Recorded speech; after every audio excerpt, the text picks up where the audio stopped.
देखो बेटा, जिस्म ने एक दिन मिट्टी हो जाना, बहुत प्यारी बात। इसको आप जितना भी संभाल लें, इसने मिट्टी होना है। और मेरे नबी ने कहा कि दो चीजों का कोई इलाज नहीं, एक बुढ़ापा, एक मौत। आपने फरमाया कि जिस आदमी के दिल में एक राई के दाने के बराबर, यानी एक मस्टर्ड के दाने के बराबर भी तकब्बुर होगा, जहन्नुम में जाएगा। इमाम शाफी रहमतुल्लाह अलैह फरमाते हैं, जब कभी आलम से मेरा मुनाजरा हुआ मैं जीता, जब कभी जाहिल से हुआ तो वो जीता। सही रास्ते से मुंह मोड़ लेना और दूसरों को हकीर समझना, इसको तकब्बुर कहते हैं। इन्नल्लाह जमीलुन युहिब्बुल जमाल, अल्लाह जमील है, हसीन है, खूबसूरती को पसंद करता है। आपने हजरत अब्दुल्ला बिन अब्बास ने फरमाया, तज़य्यनू लिनिसाइकुम, अपनी बीवियों के लिए ज़ेब ज़ीनत अख्तियार किया करें। अस्सलाम वालेकुम, मेरे साथ मौलाना तारिक जमील साहब हैं। एक इंस्पिरेशन है, इनकी उम्र 70 साल से ऊपर है और मैं बड़े अरसे से इनसे कुछ सवाल पूछना चाहता था और आज मैं खुद बहुत सारी चीजें जानकर हैरान हुआ। मैं चाहता हूं ये आप सब भी जानें कि उम्र 70 साल से ऊपर और इनकी स्किन इतनी ज्यादा फ्रेश है, एक्सरसाइज हद से ज्यादा, डाइट का ख्याल, नींद का ख्याल, और ये वो सारी चीजें हैं जो हमारी नौजवान नस्ल यानी जेन जी से गायब हो चुकी हैं। मौलाना साहब अस्सलाम वालेकुम। वालेकुम अस्सलाम। एक तो बहुत शुक्रिया वक्त देने का। अच्छा मौलाना साहब, 1982 से, जो मेरे लिए एक हैरान कुन इन्फॉर्मेशन थी, 1982 से आपने केमिकल्स को लाइफ में तर्क किया हुआ है। नो साबुन, नो शैम्पू। तो इतनी ये जो जिल्द फ्रेश है, इसका राज क्या है? ये तो कोई डॉक्टर ही बताएगा। जितना इन मस्नूई चीजों से आप दूर रहेंगे, आप अपनी नेचुरल फॉर्म में रहेंगे। ये जितना क्रीम्स हैं और ये साबुन हैं और शैम्पूज हैं, ये आपकी जो अल्लाह ने असल एक रखी है जिस्म की, चेहरे की रौनक, उसको थोड़ी देर के लिए ग्लो करते हैं, फिर ज्यादा रिवर्स ले जाते हैं। तो 1982 और अब कितने साल हो गए? तकरीबन 44 साल हो गए। मैं सिर्फ जब एक्सरसाइज में पसीना पसीना होता हूँ, मैं ठंडे पानी से नहाता हूँ अच्छी तरह। हफ्ते में कभी एक दफ़ा, चूँकि डैंड्रफ है, हर्बल शैम्पू है, वो मैं हफ्ते में एक दफ़ा, कभी दो दफ़ा, बाकी कोई। देखिए अब इतना ज्यादा, ये तो बहुत सारी साबुन और सोप इंडस्ट्री जो है वो जो है इस चीज के वो हो जाएगी, क्योंकि ये तो पूरी दुनिया ने इतना पैसा लगा दिया इन चीजों पर और केमिकल फ्री। तो फिर इस्तेमाल क्या करना चाहिए? मतलब जाहिर है जिस्म की सफाई है, चीजें हैं। आप पर्सनली क्या पसंद करते हैं, मतलब क्या इस्तेमाल करते हैं? जब आप रोज़ाना नहाएंगे तो आपको इसकी ज़रूरत ही कोई नहीं। नो साबुन नीडेड। पानी, तो मैं आपके सामने बैठा हूँ, पानी बजाते खुद हर चीज़ को साफ कर देता है।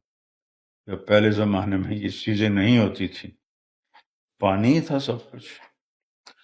जैतून के तेल का इस्तेमाल करते हैं, ऊद का इस्तेमाल करते जी, हैं? जैतून, मेरी जो क्रीम है ना, वो जैतून का तेल है जो मैं चेहरे पे लगाता हूँ रोज़ाना, दाढ़ी पर, बालों में, और हफ्ते में 2 या 3 दफ़ा पूरी बॉडी की मालिश करवाता हूँ जैतून के तेल से। इसके अलावा मेरा और कोई केमिकल इस्तेमाल कोई नहीं। अच्छा मौलाना साहब, जो आज हम नौजवान ट्रेंड्स देखते हैं, आजकल बड़ा ट्रेंड्स है ये एस्थेटिक क्लिनिक्स का। एस्थेटिक्स के क्लिनिक्स ये होते हैं, ये जिल्द के लिए बहुत सारे प्रोसीजर्स आए होते हैं, मतलब इंजेक्शंस भी लगवा लेते हैं, लड़के भी बहुत ज्यादा। और हमारे यहाँ बहुत सारे ऐसे लड़के हैं जिनको आइडियलाइज भी किया जाता है स्किन केयर में। तो उसमें मुख्तलिफ किस्म के ट्रीटमेंट्स हैं, स्किन केयर है, बहुत कुछ बढ़ता चला जा रहा है।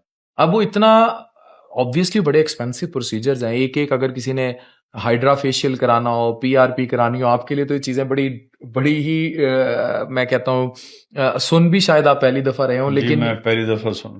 لیکن یہ جگہ جگہ آپ دیکھیں اسٹیٹکس کلینکس کھل گئے ہیں.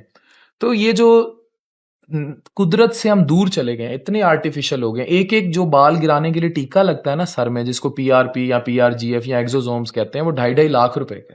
بال کیا کرنے؟ بال گرے نا, گرے نا, تو اس کے لیے ایگزوزومز کے ٹیکے لگ جاتے ہیں. تو 2.5 لاکھ کا 2.5 لاکھ تک کے, یہ تو ابھی شروع اوقات کی قیمت بتا رہا ہوں آپ کو. بیسیکلی وہ گروتھ فیکٹرز ہوتے ہیں, وہ آپ کے اسکالپ کے اندر بلڈ سپلائی بہتر کر کے یہ سر کی جلد کے اندر تو بالوں کی گروتھ بہتر کرتے ہیں. تو یہ سارا اب آرٹیفیشل ٹرینڈ ہے. تو how you keep your hair care better, مطلب اپنے بالوں کی کیا کیئر کرتے ہیں؟ زیتون کا تیل ہی, نو ایستھیٹکس.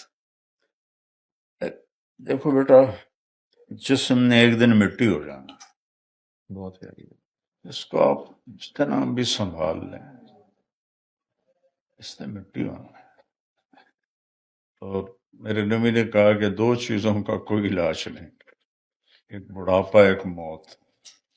اس نے آنا ہی آنا ہے.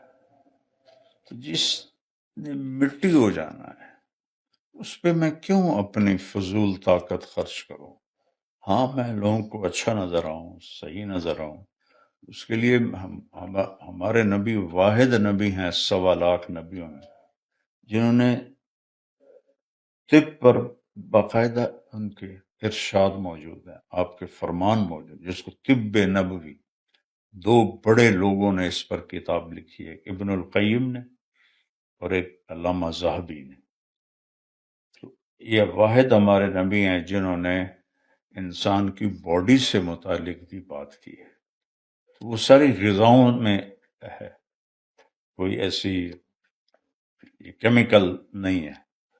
تو میں لوگوں کو اچھا نظر آؤں, میں اپنے آپ کو, میں چاہتا ہوں کہ میں شیشے کو دیکھوں تو میں اچھا نظر آؤں. تو ایک صحابی نے عرض کیا رسول اللہ, آپ نے فرمایا کہ جس آدمی کے دل میں ایک رائی کے دانے کے برابر, یعنی ایک مسٹرڈ کے دانے کے برابر بھی تکبر ہوگا, وہ جہنم میں جائے گا. تو تکبر کہتے کس ہیں؟ جو کہ میرے اوپر بڑے فتوے لگتے ہیں, متکبر ہے, اچھی گاڑی ہے متکبر ہے, اسے سے مصافہ نہیں ہوا متکبر ہے. تو جہالت ہے. جہالت امام شافعی رحمۃ اللہ علیہ فرماتے ہیں, جب کبھی عالم سے میرا مناظرہ ہوا میں جیتا, جب کبھی جاہل سے ہوا تو وہ جیتا. تکبر کسے کہتے ہیں؟ جی, وہ ہے بطر الحق و غمت الناس, راہ حق سے منہ موڑ لینا, صحیح راستے سے منہ موڑ لینا اور دوسروں کو حقیر سمجھنا, اس کو تکبر کہتے ہیں.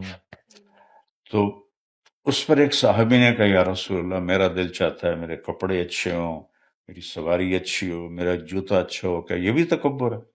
تو ہم نے کہا ان اللہ جمیل یحب الجمال, اللہ جمیل ہے, حسین ہے, خوبصورتی کو پسند کرتا ہے. تو میں یہ چاہتا ہوں, میرے نبی نے فرمایا, ایک صحابی ہے مالدار تھے, ان کے کپڑے تھے رف سے, آپ نے کہا غریب ہو گیا؟ کہ نہیں. کہ یہ کپڑے کیسے پہنے؟ جاؤ تبدیل کر کے آؤ. تو اس لیے اس حد تک تو یہ میرے دین کا حصہ ہے, لیکن اس پر میں اتنے چہرے کو بنانے کے لیے لاکھوں روپے, کروڑوں روپے باڈی کے لیے, یہ تو چربی نکلواتے ہیں, لائپوسکشن, وہ پھر بڑھ جاتی ہے, کیونکہ اس کو تو بند کرتے نہیں ہیں. تو اس حد تک تو میرے بلکہ آپ نے حضرت عبداللہ بن عباس نے فرمایا تزینوا لنسائکم, اپنی بیویوں کے لیے زیب و زینت اختیار کیا کرو. اچھا یہ حکم مرد کے لیے بھی ہے؟ مرد کے لیے, جبکہ سنا ہمیشہ عورت کے لیے ہے کہ جی بناؤ تاکہ تمہاری بیوی تمہیں دیکھے تو خوش ہو. بنی اسرائیل میں پہلا جو فحاشی شروع ہوئی کہ مرد اپنی بیویوں کے لیے اپنے آپ کو سنوارتے نہیں تھے, تو وہ عورتیں دوسری طرف مائل ہونے لگی.